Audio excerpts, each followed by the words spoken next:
Shah Iran हर दूसरे माह पाकिस्तान का दौरा करते थे और पाकिस्तान की तरक्की को हैरत से देखते थे। फलस्तीन के लिए पहली आलमी आवाज भी हमने उठाई थी। शाम, उर्दन और मिस्र की सिफारतकारी, आजादी और बहाली में भी पाकिस्तान का अहम किरदार था।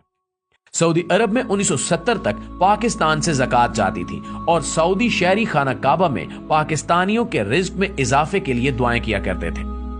यूएई की तरक्की में भी पाकिस्तान का अहम किरदार था।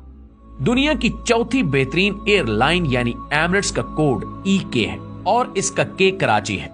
ये एयरलाइन कराची से स्टार्ट हुई थी। हमने इन्हें जहाज भी दिया था और अमला भी, लिहाजा ये आज भी अमारात कराची है। माल्टा के बच्चों के सिलेबस में PIA का पूरा एक बाब है। सिंगापुर एयरलाइन और पोर्ट दोनों पाकिस्तानियों ने बनाई। इंडोनेशिया और मलाइशिया की अशराफिया के बच्चे पाकिस्तान में पढ़ते थे। मलाइशिया का आईन तक पाकिस्तानी वकला ने लिखा था। जनूबी कोरिया की ग्रोथ में महबूबुल हक के 5 साला मंसूबे का अहम किरदार था। भारत 1990 की दहाई में पाकिस्तान से बिजली खरीदता रहा और मनमोहन सिंह ने शाइनिंग इंडिया का पूरा मंसूबा पाकिस्तान से लिया था। दुनिया की 3 बड़ी इंजीनियरिंग फॉरम्स ने 1960 की दहाई में कंसोर्शियम बनाकर मंगला डैम की बिड की थी और हार्वर्ड यूनिवर्सिटी की इंजीनियरिंग क्लास के तालिब इल्म जहाज भरकर मुताले और मुशाहिदे के लिए मंगला आते थे और इस मंसूबे को हैरत से देखते थे।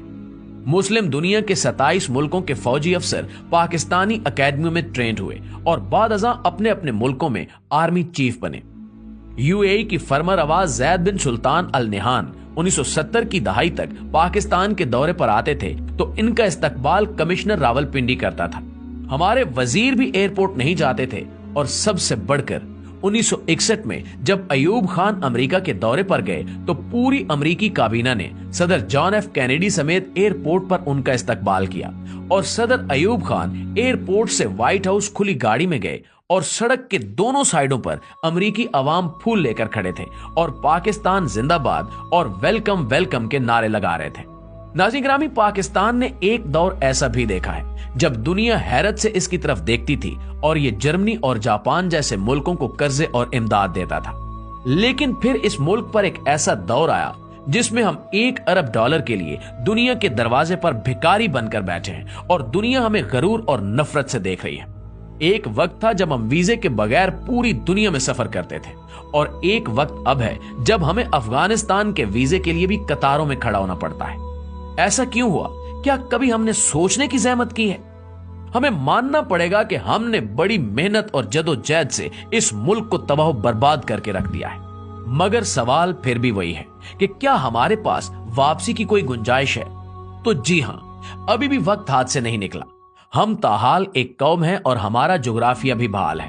लिहाजा हम आज अगर नींद से जाग उठे, हम आज अपने हाल पर रहम करें तो हम 10 से 20 वर्षों में दोबारा उस लेवल पर आ सकते हैं जिस पर हम दूसरे मुल्कों को इमदाद और कर्जे दें।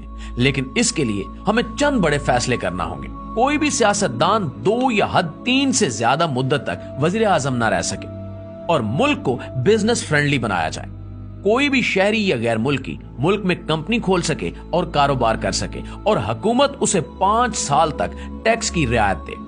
हम फौरी तौर पर आबादी कंट्रोल करें और 30 साल की उम्र तक तमाम लोगों को हुनरमंद भी बनाएं।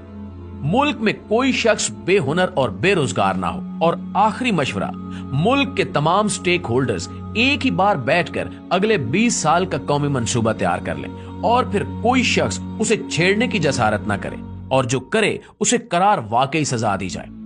नाज़रीन, आप यकीन कीजिए कि हम इन चंद इकदामात से एक बार फिर इज्जत और आबरू की शाहराह पर आ सकते हैं, वरना हम इसी तरह भीख मांग मांग कर खत्म हो जाएंगे और तारीख के औराक में हमारा जिक्र तक नहीं मिलेगा।